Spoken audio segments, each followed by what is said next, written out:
Hello everyone, कशा आहात सगळे. माझ्या यूट्यूब चॅनलमध्ये तुमच्या सर्वांचे स्वागत आहे. चला तर आज आपण पाहूया हेल्दी नाश्ता. हेल्दी नाश्त्यामध्ये बरेच पदार्थ असतात, त्याच्यापैकी एक मी आज बनवला तर अगदी पौष्टिक प्रोटीनयुक्त असा नाश्ता मी बनवला होता. तो म्हणजे मुगाच्या मोड आलेल्या मुगाचे डोसे. एकदम छानपैकी क्रिस्पी असे, सर्वांनाच आवडले. खूप असे मस्तपैकी हेल्दी डोसे बनवले होते. तांदळाचे डोसे खाऊन खाऊन कंटाळा आला असेल तर नक्कीच ह्या पद्धतीने डोसे तुम्ही करून पहा. खूप छानपैकी डोसे तयार होतात. एकदम हेल्दी डोसे आपले तयार होतात. त्याच्यासाठी काय करायचे, व्हिडिओ पूर्णपणे पहा, म्हणजे तुम्हाला नक्कीच समजेल की कशा पद्धतीने मी हे मुगाचे डोसे बनवले होते. त्याच्यासाठी काय करायचे, 2 दिवस अगोदरच पाण्यात मूग घालून घ्यायचे व मुगाला मोड येण्यासाठी ठेवायचे. पहा किती छानपैकी मुगाला मोड आले आहेत. आपण जसे मटकी मोड येण्यासाठी पाण्यात भिजायला घालतो व मोड येण्यासाठी ठेवतो, तशाच पद्धतीने मी चाळणीमध्ये मोड आणण्यासाठी ठेवले होते. त्याच्यासाठी हे सर्व सामग्री घेतली आहे. जिरी, हिरवी मिरची, लसणाचा खूप सारा वापर केला आहे. काही उत्तप्प्यासारखेही करायचे होते म्हणून कांदा टोमॅटो कट करून घेतला. त्याच्यामुळे उत्तप्प्यासारखे आपले काही डोसे मी काही बनवले होते. मग काय करायचे, सर्वप्रथम मूग स्वच्छ धुवून घ्यायचे व मिक्सरच्या भांड्यामध्ये ॲड करायचे. काही हिरव्या मिरची व लसूण त्यातच ॲड करायचे. काही सेपरेट वाटत बसायचं नाही. आपल्या डोश्यांसाठी अगदी झटपट बनणारे हेल्दी असे डोसे तयार होतात. नंतर थोडेसे क्रश केल्यानंतरच पाणी घालायचे, म्हणजे ते एकदम स्मूथ बॅटर तयार होते.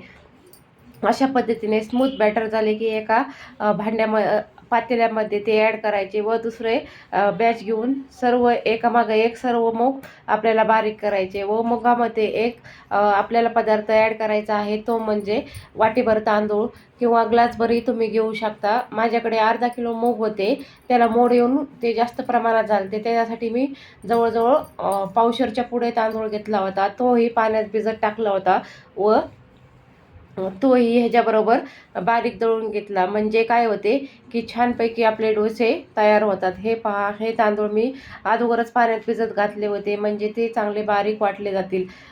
अशा पद्धतीने तुम्ही ही रेसिपी ट्राय करून पहा. एकदम हेल्दी, पौष्टिक, मुलांना, आजारी माणसांना व सर्वांनाच खाण्यासाठी अगदी हेल्पफुल ही व्हिडिओ आहे. तुम्ही नक्की शेवटपर्यंत पहा, म्हणजे तुम्हाला समजेल कशा पद्धतीने मी मुगाचे डोसे बनवले आहे. हे सर्व मिश्रण एका पातेल्यात ॲड करून घ्यायचे व चवीनुसार मीठ घालून ते थोडेसे फेटून घ्यायचे. 5 मिनटं आपल्याला चमच्याने चांगले फेटून घ्यायचे आहे, म्हणजे सर्व पीठ एकजीव होऊन ते फुलले जाते. पीठ फुलले की डोसे छानपैकी उलटले जातात व कुरकुरीत व खुसखुशीत होतात. तुम्हाला ह्यात जिरी, हावरी हे ॲड करायचे असतील तर तुम्ही करू शकता. मी वाटतानाच जिरी घेतली होती, त्याच्यामुळे परत जिरी घातली नाही. व आता मीठ घालून पीठ 10-15 मिनटं मी भिजत ठेवणार आहे. ह्याच्यात तुम्हाला हळद घालायची असली तर घाला, नाही तर नाही घातली तरी चालेल, पण हळद घातल्यावर रंग खूप छान दिसतो म्हणून मी इथे हळद घातली होती. मी पहिल्यांदाच ही डोस्याची रेसिपी ट्राय केली होती. बाकीचे डोसे मी तांदळाचे बनवले आहेत, पण हेल्दी मुगाचे डोसे, मोड आलेले मुग का मुलं खात नाहीत किंवा सारखे का आपल्या शरीरामध्ये हे पदार्थ गेले पाहिजेत, म्हणून आज बनवूया काहीतरी नवीन, म्हणून मी मोड आलेले मुगाचे छानपैकी डोसे बनवले होते. ही रेसिपी तुम्ही पाहाल तर तुम्हालाही अगदी सोप्या पद्धतीने जाईल. मुगाचे डोसे कशा पद्धतीने बनवायचे, हे सर्व बॅटर मी सर्व एकजीव करून 10-15 मिनटं भिजत घातले आहे. त्याच्यामुळे पीठ फुगले जाते व डोसे आपले छानपैकी तयार होतात. असेच नवीन नवीन रेसिपी व व्हिडिओ पाहण्यासाठी माझ्या चॅनलला नक्कीच लाईक करा, शेअर करा. सबस्क्राईब नसेल केले तर सबस्क्राईबही करा. कसा वाटतात व्हिडिओ तेही कमेंट बॉक्समध्ये सांगा. चला तर मग पाहूया डोसे कशा पद्धतीने बनवायचे. तवा ठेवायचा गॅसवरती व त्याच्यावरती तापल्यानंतर थोडे पाणी शिंपडायचे, म्हणजे आपले डोसे छानपैकी उलटले जाते.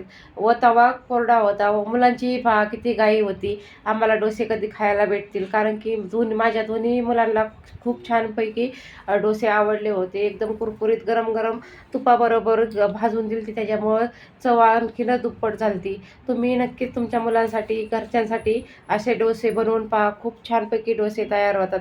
मग काय तर तव्यात थोडासा पाणी टाकून शिंपडून साफ करून घेतला व त्याच्यावरती अशा पद्धतीने डोसा पसरवला.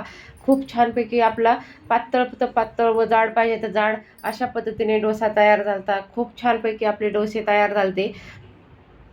तुम्ही नक्की अशा प्रकारे ही रेसिपी ट्राय करून खा. मुलांना खाण्यासाठी मी जास्त करून तसे तूप खात नाहीत म्हणून मी डोस्यांना तूप लावून भाजते, म्हणजे त्यांच्या पोटात तूपही जाते, म्हणजे हेल्दी असे पौष्टिक अन्न त्यांना खाण्यात गेले की प्रतिकारशक्तीही मुलांची वाढू शकते. म्हणून तुम्ही नक्की अशा प्रकारे मी व्हिडिओमध्ये दाखवले आहे त्याच प्रकारे तुम्ही फॉलो करून डोसे बनवा. पहा किती उलटल्यानंतर छानपैकी आपला डोसा उलटला गेला आहे. अशा पद्धतीने मी सर्व डोसे बनवून घेतले.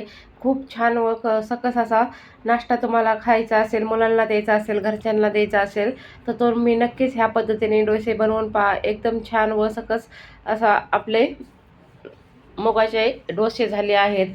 तुम्ही नक्की ही रेसिपी ट्राय करून पहा. एकदम हेल्दी असे डोसे तयार होतात. किती कलरही छान आला आहे. मुलीने केचपबरोबर खाल्ले, मुलाने दह्याबरोबर खाल्ले. तुम्ही कशाबरोबरही खाऊ शकता किंवा शेंगदाण्याची चटणी केली त्याच्याबरोबरही तुम्ही खाऊ शकता. मेन म्हणजे काय, आपल्याला पौष्टिक अन्न आपल्या शरीरात गेले पाहिजेत व ते कशा ना कशा प्रकारे गेले तर ते अधिकच उत्तम. म्हणून मी अशा पद्धतीने डोसे मस्तपैकी बनवले. तर तुम्ही असे डोसे बनवून तुम्ही खा व मुलांनाही द्या, कारण की मस्त खा व मी सर्व व्हिडिओ सकस आहाराचेच टाकले आहे. तुम्ही नक्कीच पाहताल की माझ्या चॅनलला की सर्व पदार्थ मी सकस व पौष्टिक मुलांना कसे खाता येतील, घरच्यांनाही कसे खाता येतील ते जे व्हिडिओ मी टाकले आहे. तुम्ही नक्कीच माझ्या चॅनलला व्हिजिट द्या, म्हणजे तुम्हालाही समजेल की कशा पद्धतीने मी वेगवेगळ्या प्रकारचे व्हिडिओ टाकले आहेत तेही तुम्हाला समजेल. एकदम छानपैकी आपले डोसे तयार झाले. ते तुम्हाला हातानेही तोडून दाखवते की किती छानपैकी पातळ असे स्मूथ डोसे तयार झाले. कधीतरी चटपटीत मस्तपैकी खाऊ वाटले तर घरच्या घरी नक्कीच असे डोसे करून पहा. एकदम सकस व पौष्टिक आहारामध्ये समजले जाणारे मूग हे तुमच्या शरीरासाठी फायदेमंदच असतात. मुले तसे मुगाची भाजी खात नाहीत किंवा मोड आलेले कडधान्य कमीच खातात, म्हणून त्यांच्यासाठी तर आवश्यक अशा पद्धतीने डोसे बनवून द्या. काहीच नाही करायचे जास्त, जसे व्हिडिओमध्ये दाखवले आहे त्याच पद्धतीने तुम्ही बनवून डोसे मस्तपैकी एन्जॉय करू शकता व घरच्यांनाही खाऊ घालू शकता. कसा वाटला व्हिडिओ मला नक्कीच कमेंट बॉक्समध्ये सांगा. माझा व्हिडिओ आवडला असेल तर नक्कीच लाईक करा, शेअर करा, सबस्क्राईब नसेल केले तर सबस्क्राईब करा. Thank you for watching my video. Bye.